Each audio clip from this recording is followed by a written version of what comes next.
मानवता के पुजारी तुझे प्रणाम करता हूँ। तेरे कर्मों से रोशन हुआ है भारत का आंगन, तेरी हस्ती तेरे वजूद को सलाम करता हूँ। पानी से नहाते हैं वो लिबास बदलते हैं, जो पसीनों से नहाते हैं वो इतिहास बदलते हैं। सबसे पहले महामानव बोधिसत्व भारत रत्न डॉक्टर भीमराव अम्बेडकर जी को नमन करता हूँ और मानव समाज के अनुसूचित वर्ग, शोषित, पीड़ित व वंचितों के मसीहा महान युग पुरुष बाबा साहब अम्बेडकर जी की जयंती पर आप सभी को हार्दिक शुभकामनाएं। आज के कार्यक्रम में उपस्थित सभी माननीय सज्जनों का अभिनंदन करता हूं। आज बाबा साहब की जयंती है, हम सब के लिए संकल्प एवं प्रेरणा का दिन है। आज 14 अप्रैल को हम भारतीय संविधान के रचयिता, महान राजनेता, चिंतक और समाज सुधारक डॉक्टर भीमराव अम्बेडकर जी की जयंती मना रहे हैं, जो विश्व की सबसे बड़ी जयंती है। अम्बेडकर जयंती एक पर्व के रूप में भारत समेत पूरे विश्व में मनाई जाती है। बाबा साहब का जन्म 14 अप्रैल 1891 में मध्य प्रदेश के महू में हुआ था। अनुसूचित वर्ग में जन्म लेने की वजह से ही उन्हें आर्थिक और सामाजिक भेदभाव का सामना करना पड़ा। भेदभाव का सामना करते हुए उन्होंने अपनी शिक्षा पूरी की। वे अपने युग के सबसे ज्यादा पढ़े लिखे राजनेता एवं विचारक थे, जिनके पास कुल 32 डिग्रियां के साथ 9 भाषाओं का बेहतर ज्ञान था।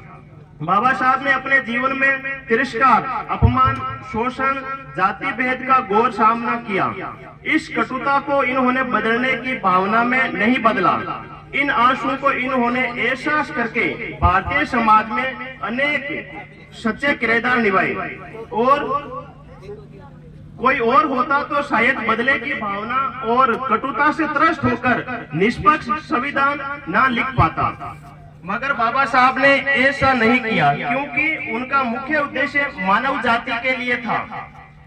बुद्धि का विकास करो, अज्ञानता का नाश करो, ऊंच नीच का भेद मिटाकर संगठन में विश्वास करो। उनका खुद का विचार था कि जो उच्च वर्ग है उसे एक दिन समाज में समानता की विचारधारा को अपनाना पड़ेगा।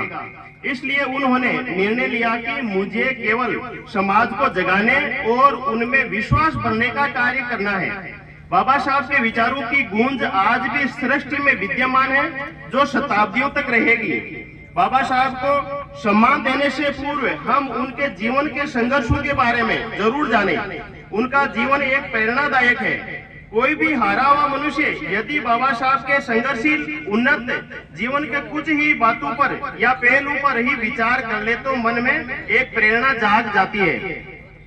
आज इस कार्यक्रम में हम एक प्रेरणा लेकर उठे और बाबा साहब के जीवन मूल्यों से सीख कर कोई सृजन करने का संकल्प लेवे। एक बात यह भी जानना जरूरी है कि बाबा साहब वंचितों, शोषितों, पिछड़ों का मसीहा कहकर उन्हें छोटे दायरे में ना ले। बाबा साहब युग पुरुष थे, जिनके कर्म, जिनकी सोच पूरी मानव जाति के लिए थी। हिंदू धर्म में जन्मे एक ऐसे परिवर्तनशील क्रांतिकारी, जिन्होंने जाति भेद की वजह से 14 अक्टूबर 1956 को नागपुर में हिंदू धर्म को त्याग दिया और बौद्ध धर्म अपनाया। इसके साथ साथ 22 प्रतिज्ञाएं ली थी। इन 22 प्रतिज्ञाओं से हमें प्रेरणा व सीख लेनी चाहिए। कर्मों से बनता है वजूद आदमी का, कर्मों से बनता है वजूद आदमी का। जाति तो नकली पहचान है। अगर ऊंची जाति से ही होती श्रेष्ठता तो बताइए बाबा साहब आज क्यों महान है। और उन्होंने धार्मिक ग्रंथ मनुस्मृति की प्रतियां जलाकर विरोध किया। ऐसा कोई युग परिवर्तक, युग बदलने वाला ही वे कर सकता है। भारत में अंग्रेज मजदूरों को 12-12 घंटे काम करवाकर शोषण करते थे। बाबा साहब ने 1942 में मजदूरों के हितों के लिए लड़े और मजदूरों के लिए 8 घंटे काम निश्चित करवाए थे।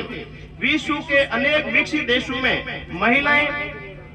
महिलाओं को 40-40, 50-50 वर्ष मताधिकार के लिए संघर्ष करना पड़ा, मगर बाबा साहब ने भारतीय संविधान के लागू होने के पहले ही माता बहनों को मताधिकार दे दिया था।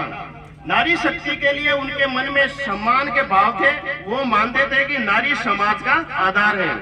भारतीय रिजर्व बैंक, कृषि कार्यों, भूमि सुधार और भूमिपुत्रों के लिए उन्होंने विशेष कार्य किए। इन बातों से देखा जाए तो कहा जा सकता है कि बाबा साहब की सोच समग्र थी। जरूरी है कि आज हम लोग उनके जीवन चरित्र